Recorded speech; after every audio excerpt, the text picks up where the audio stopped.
Shalom. First and foremost, I want to give all praises, honor, and glory to Yahweh, Bahasham, Yahweh Shai, Bahasham, Recha Kodash.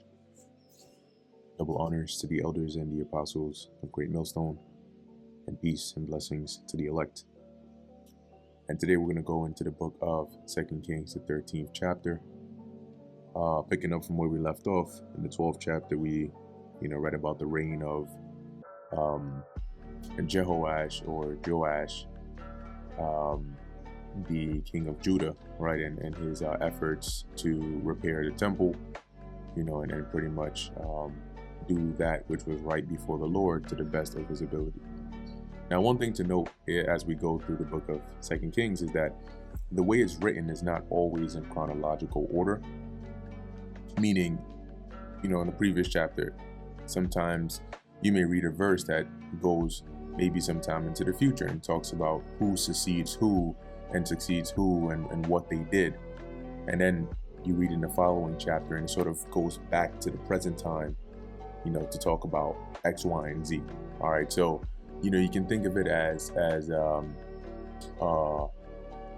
just statements that are inserted in as you're speaking. So here's an example. You may be speaking about the past. You may be in the future talking about how in 2016 Trump became president, right? And then in 2020 or so, right, or 2021, Biden became president. Now, you may say that, but you may say something like, oh, Trump became president in 2016, and then he later on went on to, be succeeded by Biden, and then later on he came back to be the president again. And then you go back and continue and say, when he was president in 2016, X, Y, and Z. So the point being that sometimes, just to give enough context on that thought, in the scriptures will follow through as to a little bit as to what happens after said individual, but then it'll come back to the point that's being originally made here. And we'll see an example of that in this chapter. So this is 2 Kings chapter 13, verse 1. In the 23rd year of Joash, the son of Ahaziah, king of Judah. Now remember, Ahaziah was the king who was slain by Jehu. And Ahaziah's mother, Athaliah, is the demon that had all of Ahaziah's heirs slain, save Joash, who was saved, right? He was delivered so that he wouldn't be slain. This is the Joash we're dealing with here, right? So it says, in his 23rd year as king of Judah, Jehoahaz, the son of Jehu, began to reign over Israel in Samaria and reigned 17 years. So Jehoahaz, son of Jehu, the Jehu that killed Ahaziah, right? And he did that which was evil in the sight of the Lord Yahweh. And this is Jehoahaz. And followed the sins of Jeroboam, the son of Nebat, which made Israel to sin. He departed not therefrom. And what was that main thing that Jeroboam did? He built those two golden calves, right, the idols, and had Israel worship them. And till this day, you still had Israelites following in that way, as an example being Jehoahaz.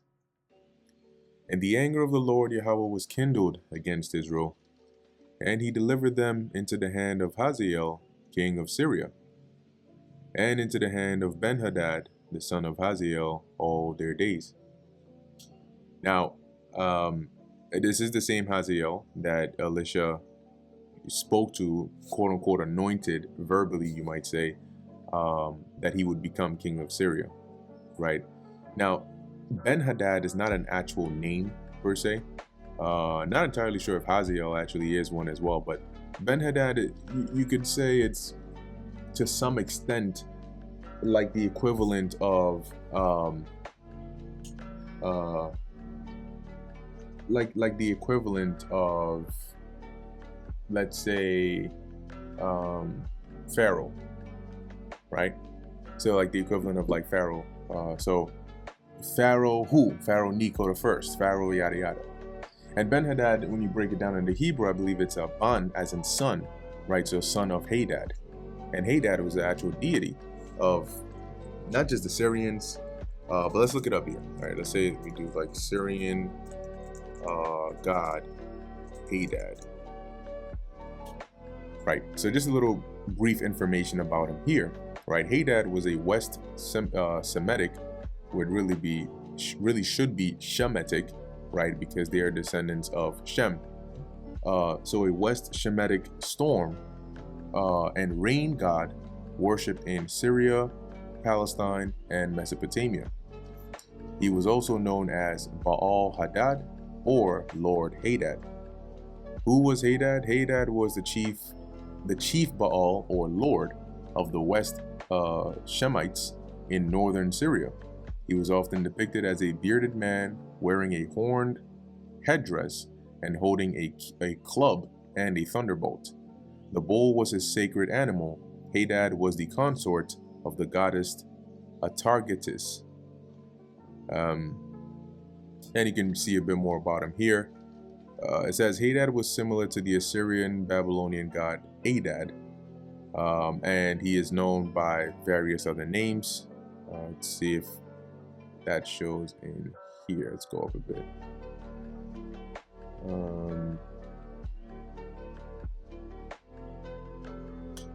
Where are we? Yeah, he's also called Rimmon. As you can see, Baal Zephon. I think you might see that in the scriptures at some point. So there you go.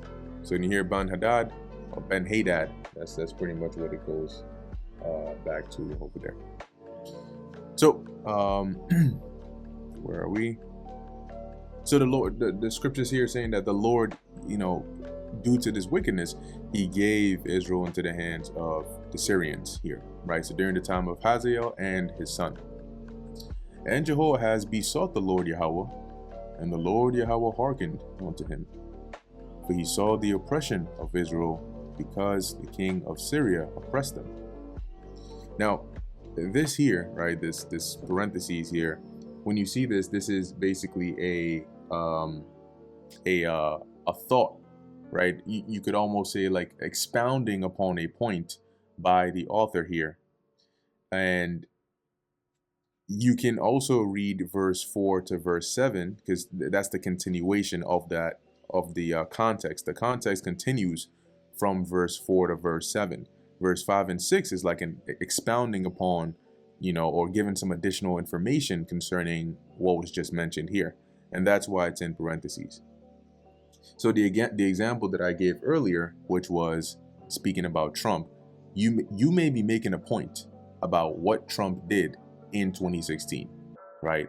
And in the midst of that, you may mention he became president, and then you may give some side information here, like he became president, but later on, Biden, like how today they'll say who would later on, then be succeeded by Biden, but then come back again for a second term. And then you'll go back and continue the thought. So that's sort of like what's going on here in verse 5. Anyway, it says here, and the Lord Yahweh gave Israel a savior, so that they went out from under the hand of the Syrians, and the children of Israel dwelt in their tents as before time. Nevertheless, they departed not from the sins of the house of Jeroboam, who made Israel to sin, but walked therein, and there remained the grove also in Samaria. Okay. Verse 7, neither did he leave the people, or leave of the people to Jehoahaz, but 50 horsemen, and 10 chariots, and 10,000 footmen, for the king of Syria had destroyed them. See, so now it's continuing. This is saying what ultimately ends up happening. The Lord saw the oppression, and ultimately he sent a savior and delivered Israel from the hands of the Syrians. But in context of what's being said here, it would read, because the king of Syria oppressed them, neither did he leave the people to Jehoahaz, but 50 horsemen, meaning he oppressed us so bad and destroyed, the people, the resources, and so on and so forth, that it all was left but about 50 horsemen, and 10 chariots, and 10,000 footmen, and so on. For the king of Syria had destroyed them, and had made them like the dust by threshing. which is basically nothingness, right? And threshing going into the threshing floor, right? You can read about what that's going into. You know, what's a threshing floor? What is it used for? Now the rest of the acts of Jehoahaz and all that he did, and his might, are they not written in the book of the Chronicles of the kings of Israel? And Jehoahaz slept with his fathers, and they buried him in Samaria. And Joash his son reigned in his stead. So now we have a Joash of the northern kingdom, son of Jehoahaz, and we have a Joash or Jehoash of the southern kingdom, son of Ahaziah. In the 37th year of Joash, king of Judah, began Jehoash, the son of Jehoahaz, to reign over Israel in Samaria, and reigned 16 years. So you notice they call him here now Jehoash, just to make a distinction, because Joash and Jehoash are interchangeable, right? But to make the distinction so it's not as confusing. So you had the Joash of the southern kingdom, right? He reigns.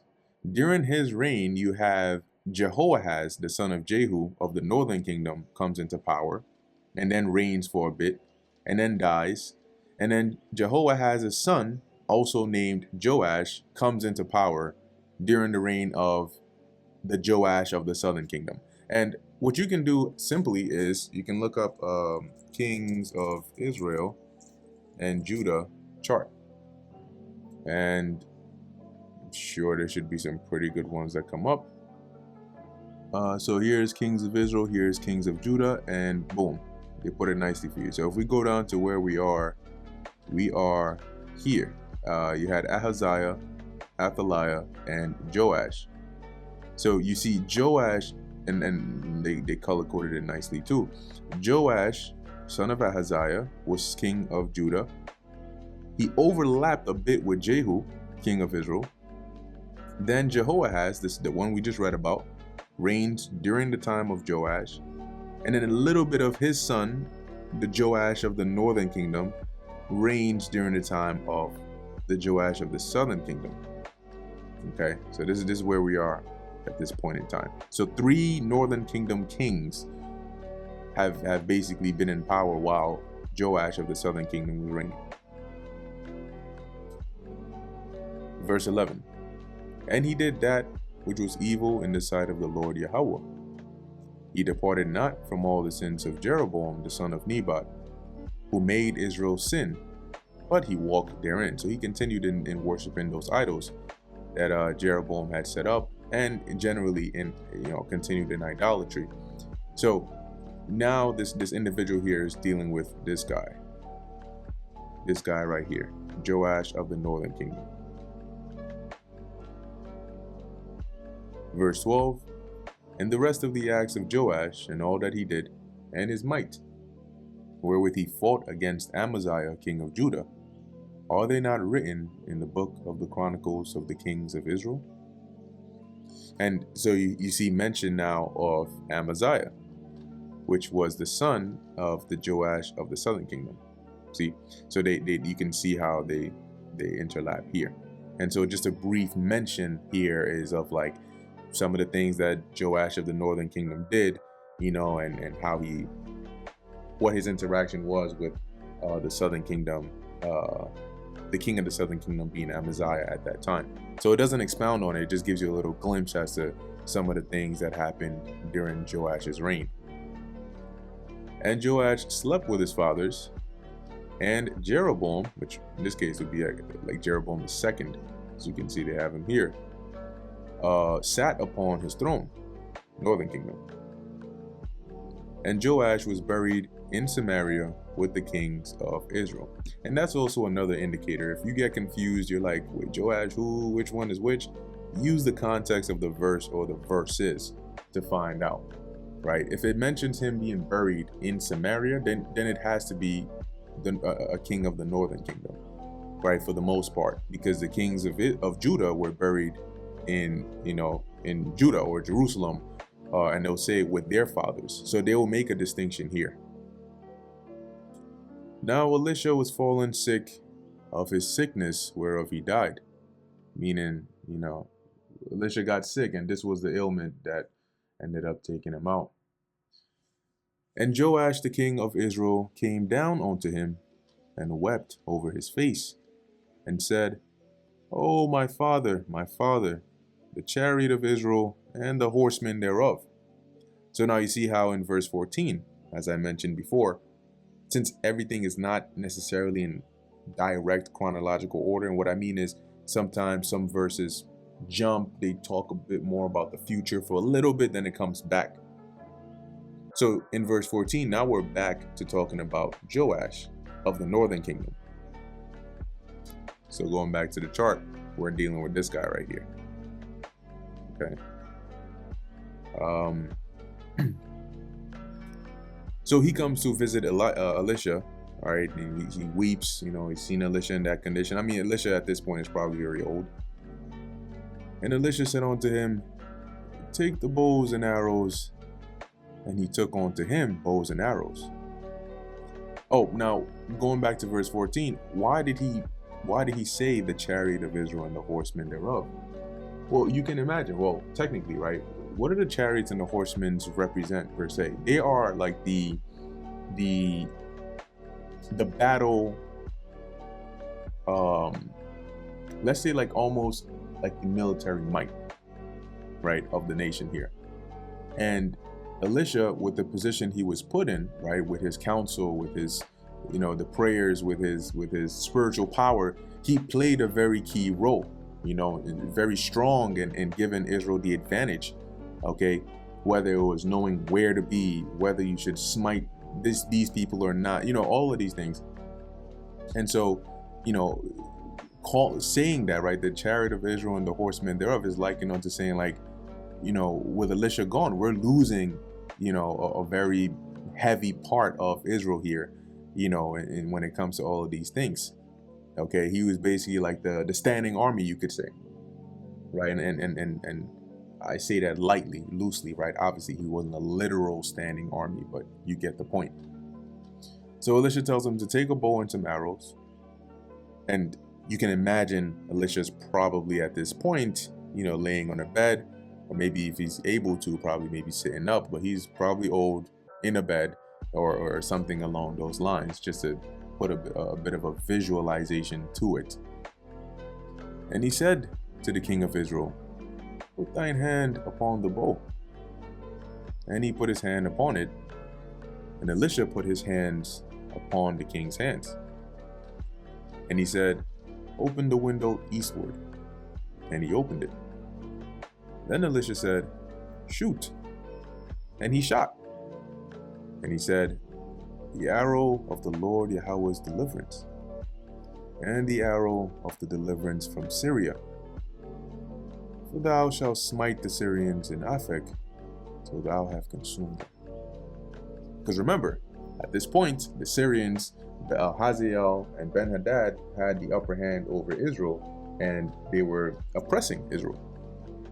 So this shooting of the arrow was symbolizing the Israel basically gaining now the upper hand over the Syrians. And he said, take the arrows, and he took them, and he said unto the king of Israel, smite upon the ground. And he smote thrice and stayed. So the Joash, right, takes the arrow. Elisha says, smite it. And he's, you know, you can imagine that he's almost like trying to break the arrow, right? He's smashing it upon the ground, but he does it only 3 times and stops. And the man of God was wroth with him and said, why thou shouldest have smitten 5 or 6 times? Then hadst thou destroyed, or hadst thou smitten Syria till thou hadst consumed it. Whereas now thou shalt smite Syria but thrice. So he was mad, but the thing is, Elisha knew what it represented, but the king of Israel didn't. He was just following what Elisha said. So Elisha is mad because he's saying, yo, you should have like completely demolished that arrow. Because if you hit it a couple more times, right, you would have completely destroyed or taken over the Syrians. But now you're only going to get it, you know, you're only going to beat them basically like 3 times.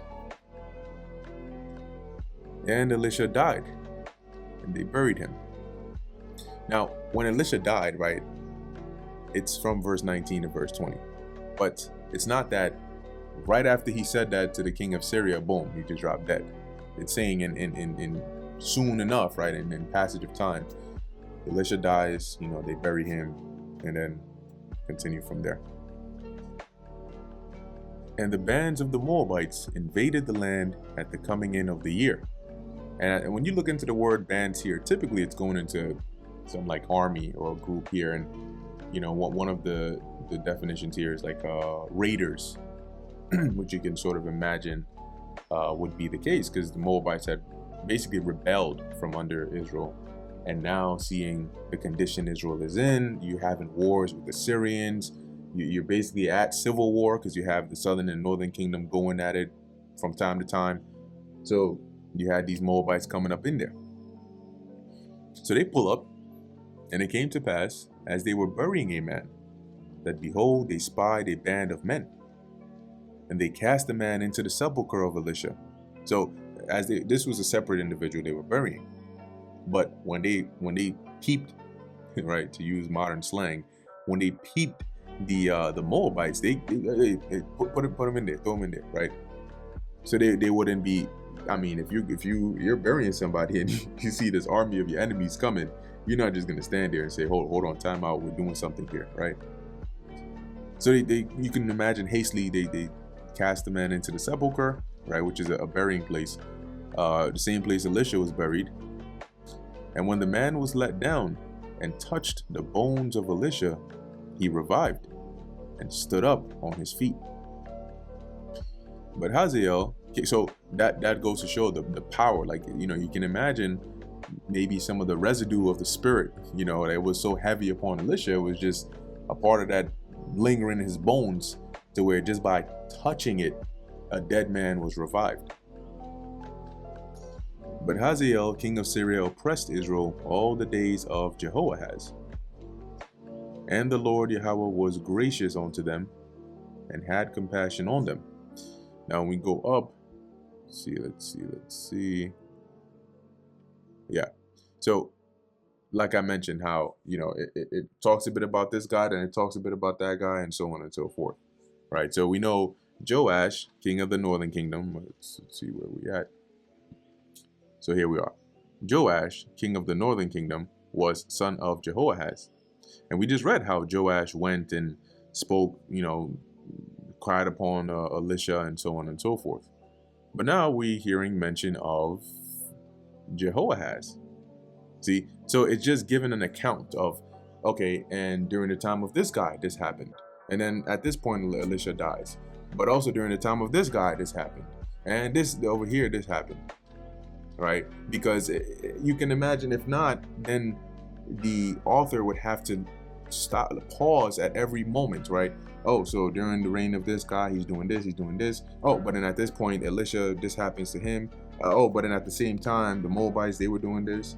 But then also the Syrians were doing. So sometimes it's just like, okay, you give a good amount of information about person X, and then person Y, and then person Z, and so on. Verse 23, and the Lord Yahweh was gracious unto them, and had compassion on them, and had respect unto them, because of his covenant with Abraham, Isaac, and Jacob, and would not destroy them, neither cast he them from his presence as yet.